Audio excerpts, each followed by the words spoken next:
play golf again.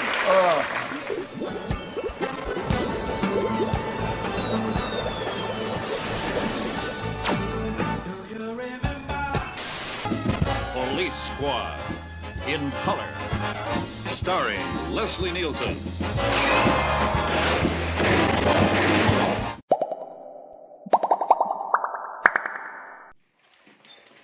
Oh, Frank. It looks pretty bad. I'm Sergeant Drebin, Jill. I know this may not be the right Frank, time. not that bad. That's her over there. Sorry, madam. I'm Captain Drebin. Cigarette? Yes, it is. Police Squad in colour came out in 1982. It was first launched on the ABC network and came over to here in the UK in 1984, which I was bowled over when I saw it as a kid. I thought it was the funniest thing going. This series was produced by the same people who made Airplane movie in 1980, and even though it made 6 episodes, it failed to take off. No pun intended. However, if you're thinking, I've seen this before, yes you have, because even though they didn't come back as a series for season 2 of Police Squad, later on it got adapted into the film series, that what you know as Naked Gun. From the files of Police Squad. In colour. He's Lieutenant Frank Drebin. Whatever scum did this, not one man on this force will rest for 1 minute until he's behind bars. Now let's grab a bite to eat. The Naked Gun. From the files of Police Squad. See you then.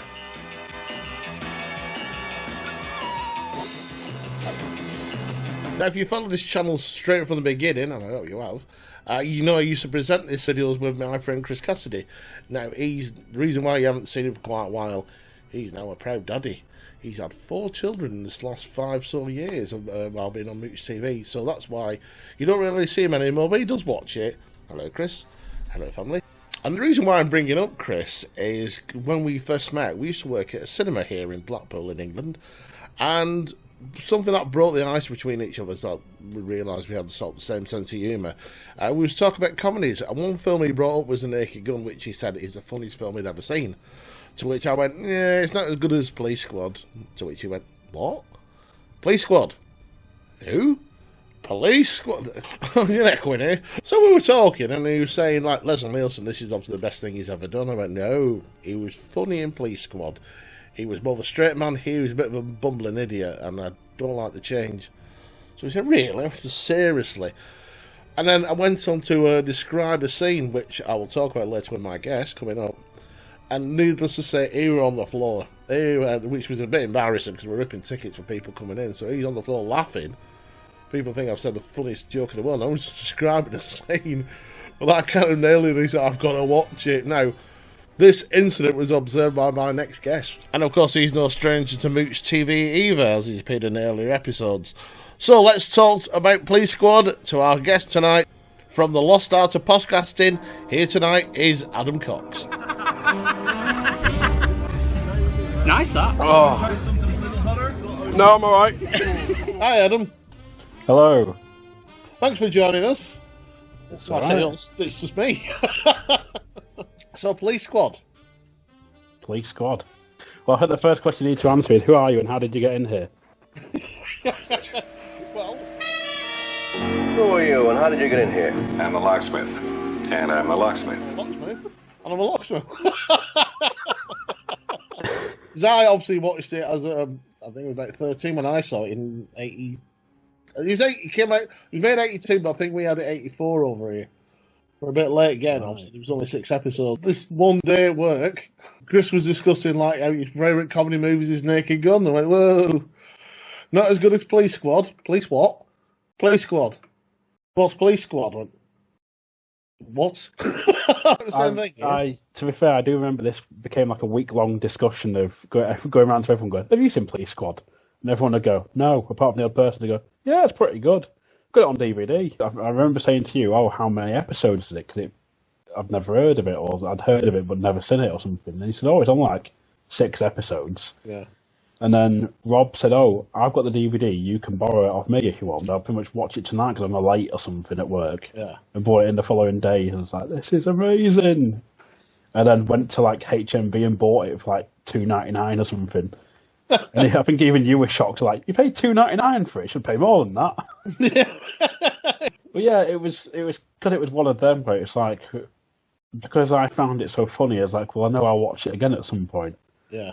Like, because I liked the Naked Gun films, I liked other parodies like Hot Shots.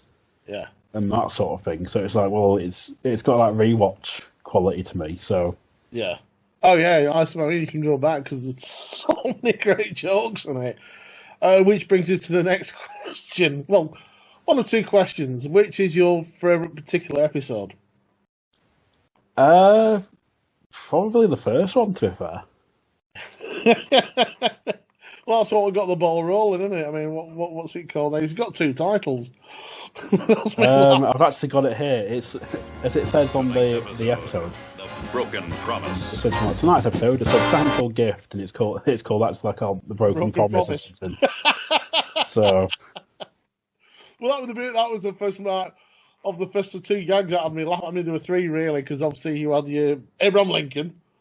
You had a guest star who wasn't in it, just killed him off. And then that one had the biggest laugh for me. Substantial gift, but the voiceover says, "A broken promise."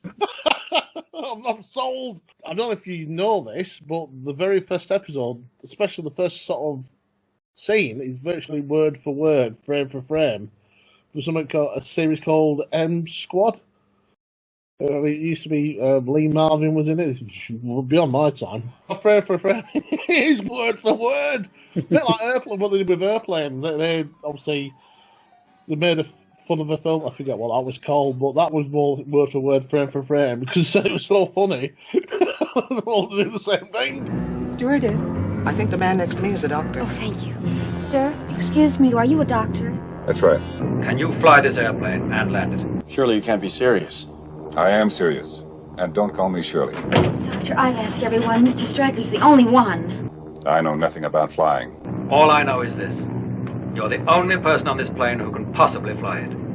You're the only chance we've got. Cover up for you anymore? I'm in this thing way too deep already. As deep as I am. Oh, honey, please. My bookie's getting My name is Sergeant Frank Drebin, Detective Lieutenant Police Squad, a special detail of the police department. Hold-up of neighborhood check-cashing offices. I've been assigned. I was across town doing my laundry when I heard the call on the double shooting. It took me 20 minutes to get there. So yeah, it's obviously when the guy gets shot in the bank, he doesn't go like the police squad, which was amazing.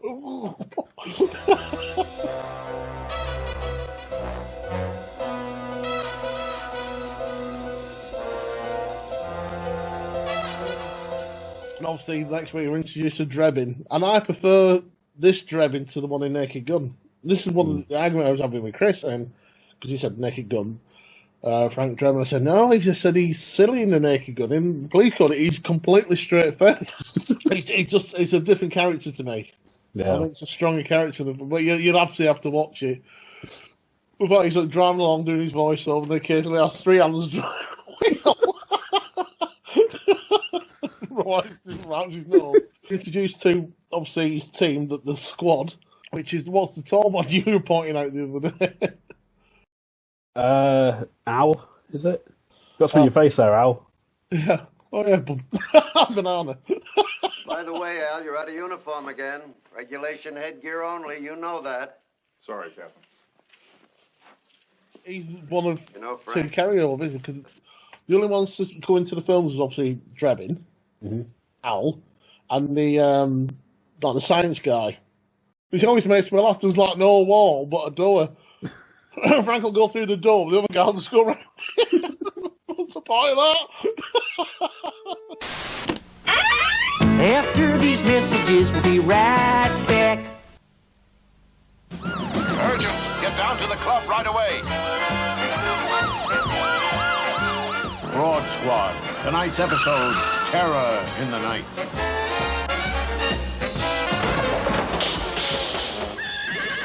What's up, Al? I'm on the case, Chief. They were supposed to be selling ordinary cider. But we found this. Okay, let's say it's Red Rock. It's less gassy and not like any other cider. It's Red Rock, it's less gassy and not like any other cider. Now, who's behind it? Well, I found the bartender's palm prints all over the place. Very pretty, Al. Where is he? Over there, the chicks are all over him. Good job, Al. Piece of cake. No, thank you. I've just eaten. Red Rock cider. It's not red, and there's no rocks in it.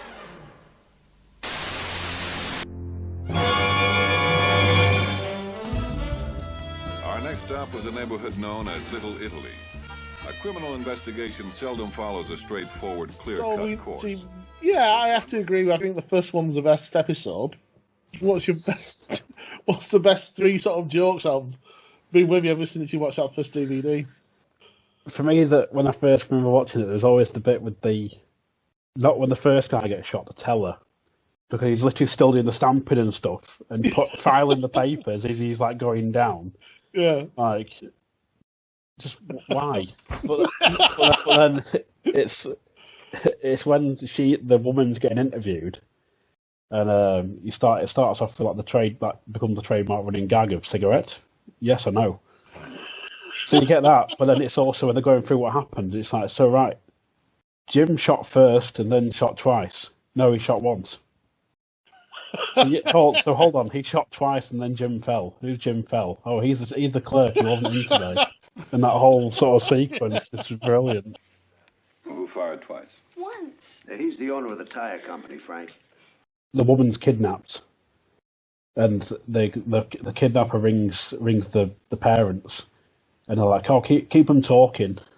And the guy's like trying to like do everything to the phone, just like tap into the phone, and then Frank says to the guy, "Do you get the tap on?" And he literally turns around with a little tap on a phone. Yeah. But they're saying to the mother answers the call, and it's like, "Oh, keep them talking." And she's like, "Oh, if a train leaves Texas at this time and a train leaves Florida at this time, what time will they meet?" But then as they get through the call, "Yeah, we'll find your daughter." And he goes, "Oh, by the way, what time did the first train leave?" Again, that was a phone gag. The old thing they used to do in TV shows were, because it's the old type of phone, where they put an handkerchief on the receiver to muffle the voice a bit. So he talks in his normal voice. Okay, I'll see you. But on the other hand, you go, "Hey, I'll see you later."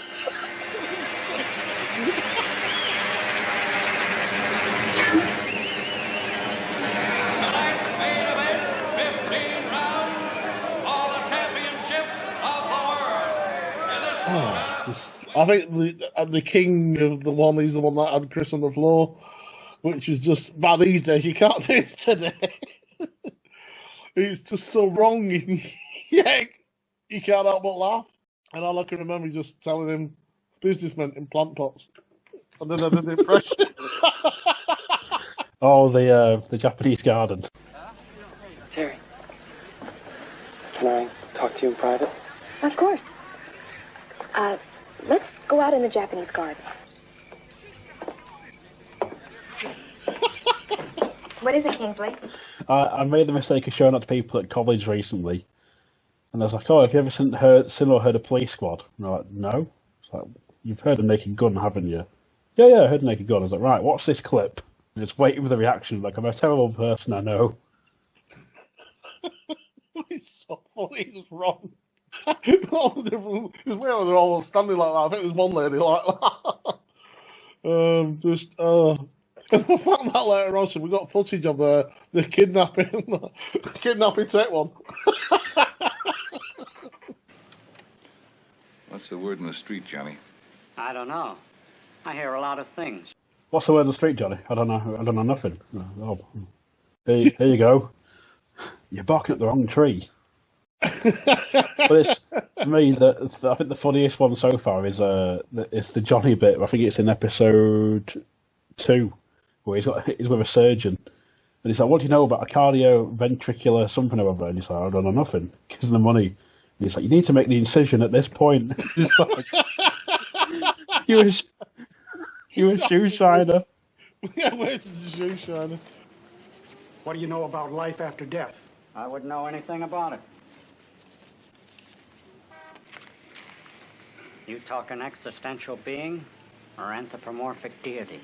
There's always there's another sort of one jokes that I've kind of carried over to the films, which kind of annoyed me because I know that it's a bit cheeky recycling of the best gags. They should have just made new ones up. But the every time somebody throws like a pillar at Trebbin, somebody throws a pillar, he's like, "Ah!" Let go of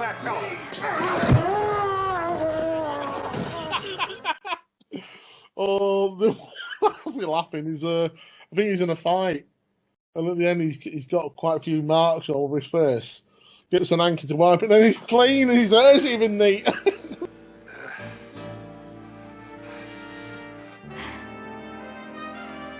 Jill, call police squad. 1 minute up in the air, next thing, let's call back going, oh, right, okay. He's here. There's so many wonderful gags. Cover me. All over him.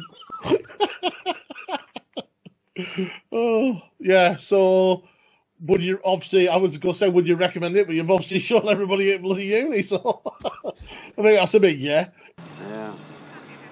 Well, our job's done here. Yeah, we better get back to headquarters. What time is it? It's later than I thought. Well, it made me laugh. All right, well, thank you for joining me, Adam. No worries, thank you. So next time, what's that podcasting thing you do now? What's it called? The art of making pods. What's it called again? Lost Art of Podcasting. All right, and you can get that what? You can get it on Spotify, Apple Podcasts, Stitcher, Spreaker. Name it, we're on it. Right. Well, there you go, everyone. Get on it. Get on, Adam. Put big cocks in your ears. Frank.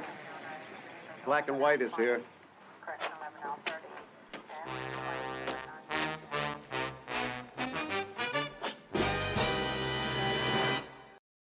Write the theme tune, sing the theme tune.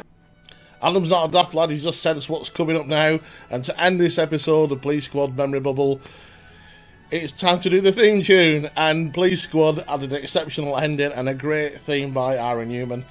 So he's the Police Squad theme, as it always ended, because it only had action at the end.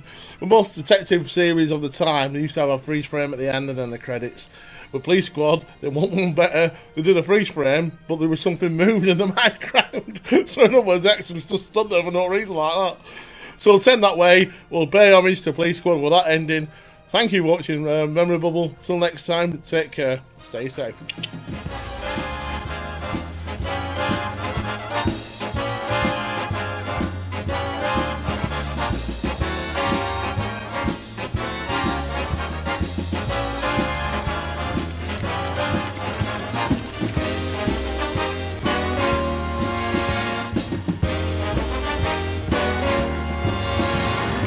Tune in next week for another exciting story from the files of Police Squad.